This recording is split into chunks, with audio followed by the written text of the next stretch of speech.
If you're watching this on YouTube, hello and welcome back.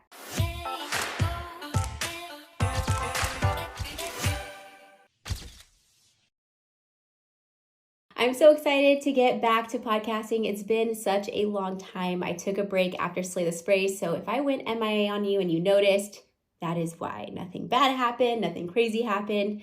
I just decided to listen to my body, my intuition, and just take a little bit of a break, which is okay.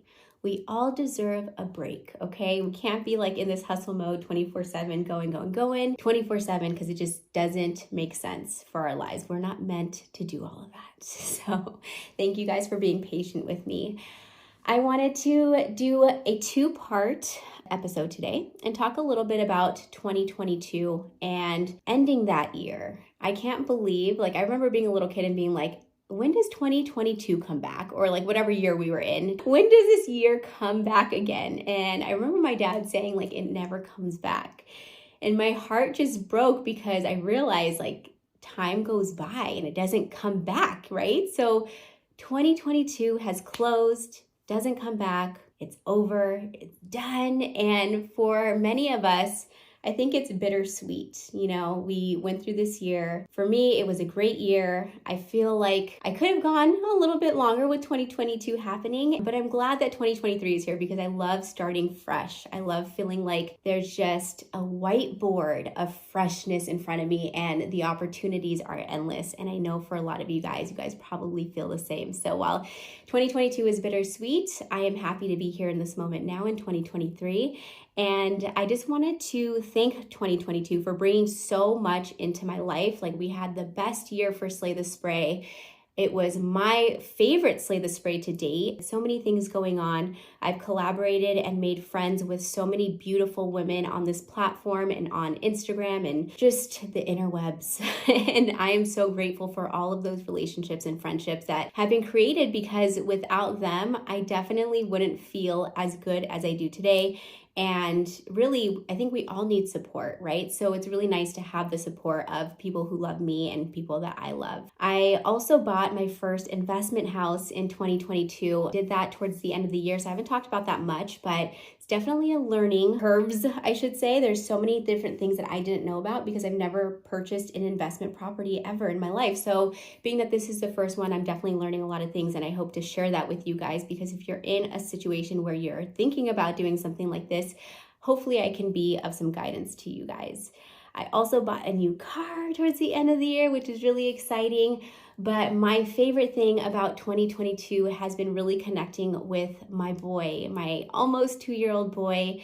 He is so grown. He's so cute. He's so funny. He's so active. And he's really the light of my entire life. I really look forward to seeing him in the morning and, putting him to sleep. And it's just been really, really cool as a mother to witness your little one grow and start talking and saying all these things and just being a sponge. And the opportunities for him are endless. He's just starting this life. So it's really, really cool to be able to be a part of that and to witness it and see him grow. I've also connected really, really well with my family and friends this year. I've kept my circle really small in terms of girlfriends. And I think that for me has worked the best because I can pour my energy and love into those people who can also do the same for me. And I think that's really important. While I have a lot of acquaintances and I would consider myself to know a lot of people, it's something that I wanted to really work on in 2022 was focusing in on my core group of girlfriends and even working on my family because, we didn't have the best relationship prior to 2022 and we still don't. We're still working on that, but things have just been so much better. And I think a huge part of that is really being able to tap into my intuition and listen to what my needs are, what my wants are, where my vision is. Because if people didn't align with the vision that I had set for myself, they didn't really have a part in my life. And so creating boundaries around those types of people really, really have helped me grow. So I really love that. Another learning lesson that I had in 2022 is that you don't have to work so hard in order to create momentum and massive leaps. This is our first 7-figure year, and I'm so happy that I didn't work as much as I have in the previous years that I've been an entrepreneur. So it's been really cool to be able to really witness and experience that, so that way I could share that with you. Because I think oftentimes, like, we have this idea of somebody who is a 7-figure earner that is working constantly and hustling all the time. And while I do work a lot, I would say, like, compared to the regular person, I think I have just more energy to do that and more passion to do that than the average person. I do believe that working less and creating structures and systems and automations and all of these things around your business to be able to continue to grow it after year is so important. And it lines up with what I want, because in 2023, I want to continue to strive for more balance in my life and my business, which I feel really strong in at this moment. But of course, that wavers through the journey that is entrepreneurship. So if you are struggling with balance, my suggestion to you is to really prioritize what makes sense, what you want, what fits in the future vision of what you're seeing and where you're wanting to go, and really create boundaries around people, places, things, experiences that really, like, don't need to be a part of your life at this very moment in time. I always ask myself, what is the vision that I have, the dream that I have, and does this person, place, thing, or thought, whatever, does it fit into that vision? And that really helps me identify what I need to let go of and really what I need to focus in on. So 2022, thank you so much for all of the love and the support and the amazing experiences that you've had for me and for many other people, but we're ready for 2023. And so today I'm going to talk a little bit about what 2023 is going to look like for me, what I'm doing right now to get ahead of the game, and really what my inspiration, what my vision, and what my intention is for this year. And I hope that with this information, you'll be able to take this into your own business and really make some strides, either now or in the future, whenever you're ready. So let's dive in. So 2023. My words for this year, typically I choose one word. This year, I couldn't decide between these three. So I was like, you know what? Who made up these rules anyway, right? So I'm gonna make up my own rules. Instead of just choosing one, I'm gonna choose 3 words that I focus on this year. One word is community. The second word is connection. And the third word is excellence. And this is in no particular order, by the way. So these words mean so much to me going into 2023 because I do want to create a stronger community of women. I want to create a strong community of people that I work with. I want to create a community within everything that I do because I think community is the bond that keeps everything together. So right now, what we're doing on our part to make sure that we create this community is by delegating some things to my VAs to be able to help me create more community within our Facebook groups, for example, or create more community within our social media platforms. Another thing that we're doing to create more connection, which is my second word, is we're using systems that will allow our team who works at Spray Tan Class and X10 Sunless to communicate together in one platform, as opposed to just sending out random emails. There's a platform that I'm using called Slack. Some of you guys may have heard of this, maybe you haven't, but essentially I look at it as like a social media platform for our team. So we have a way to communicate with each other within this platform.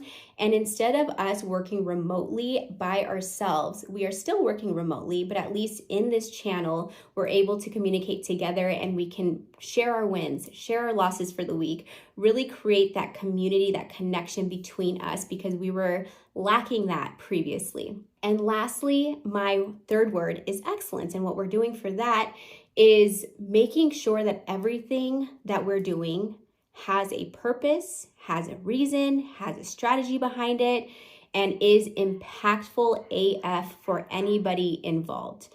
What I'm doing this year, I just invested $25,000 in a mentor. Well, 2 mentors, they work together to help me out when it comes to creating everything in excellence. So from our marketing to our branding to the way that the systems and processes are in place to our programs, like everything needs to be excellent.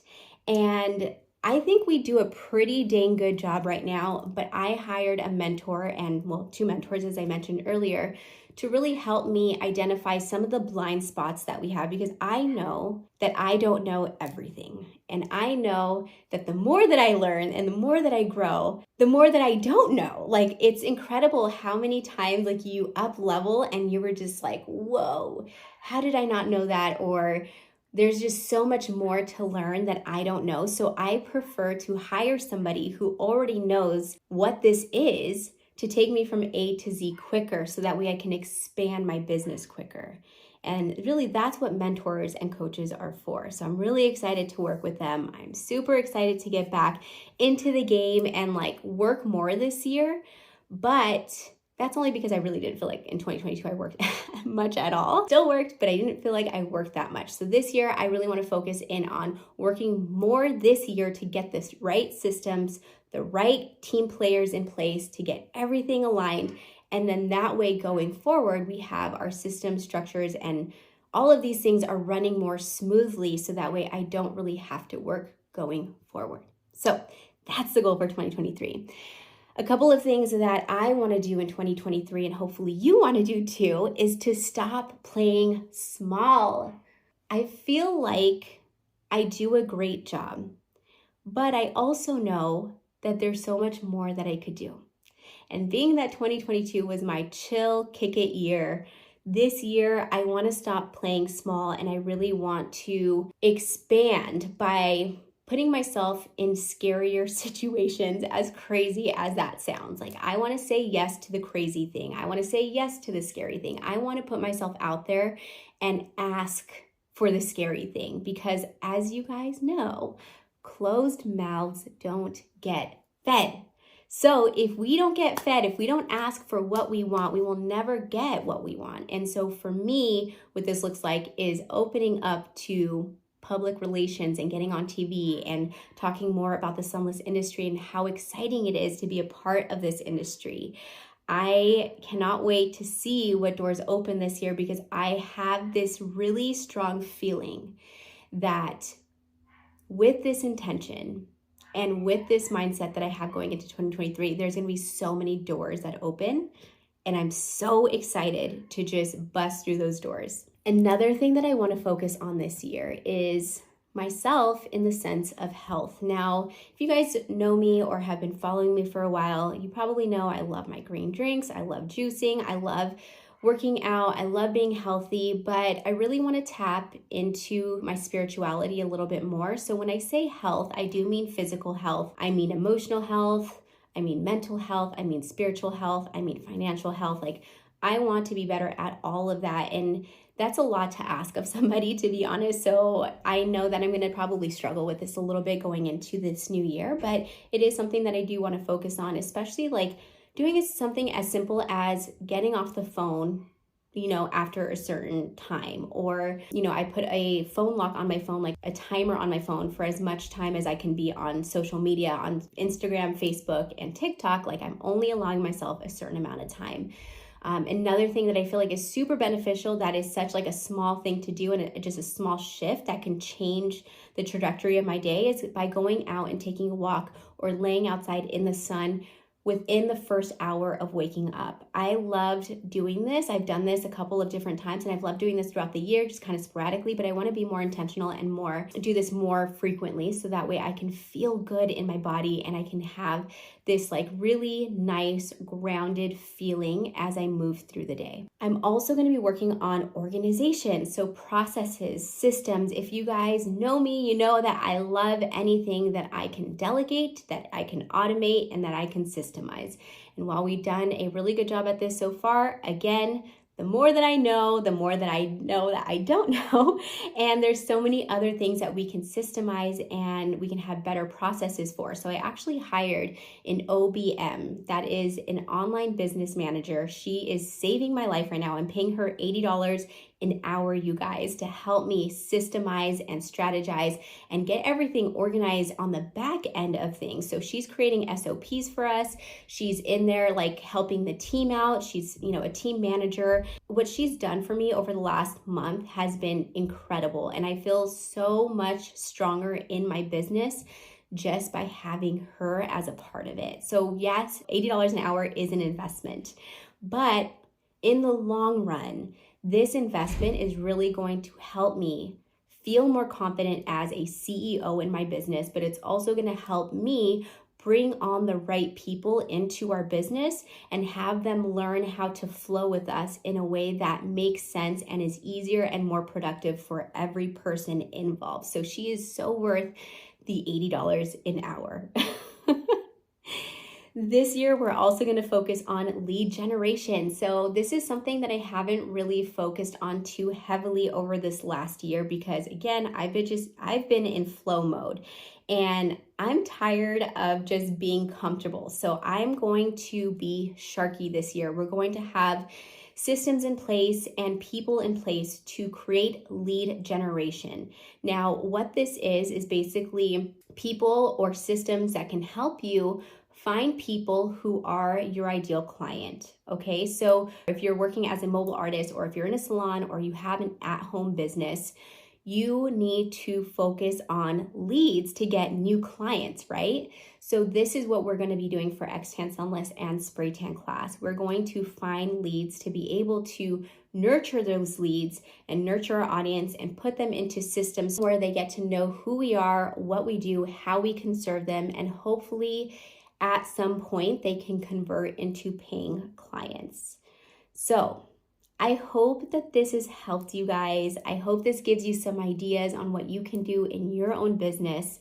I am so excited for 2023. I hope that you're excited for 2023 too, because the opportunities are endless, you guys. And if you just really, really allow yourself to open up and ask the questions, ask the hard questions, and maybe take risks and really believe in yourself this year, there is no way that you can fail if you keep on going. I see too often people giving up because things aren't working immediately after they try to start something new, whether that's marketing or a business or a relationship. Don't give up so easily. You have the power within you to continue doing big and hard things, okay? So I want you guys to continue to focus on you, focus on your business, focus on your clients, do good work, do work in excellence, and see how this transforms your business. I love you guys a long time, and I'll see you on the next episode of the Beauty Business Babes podcast.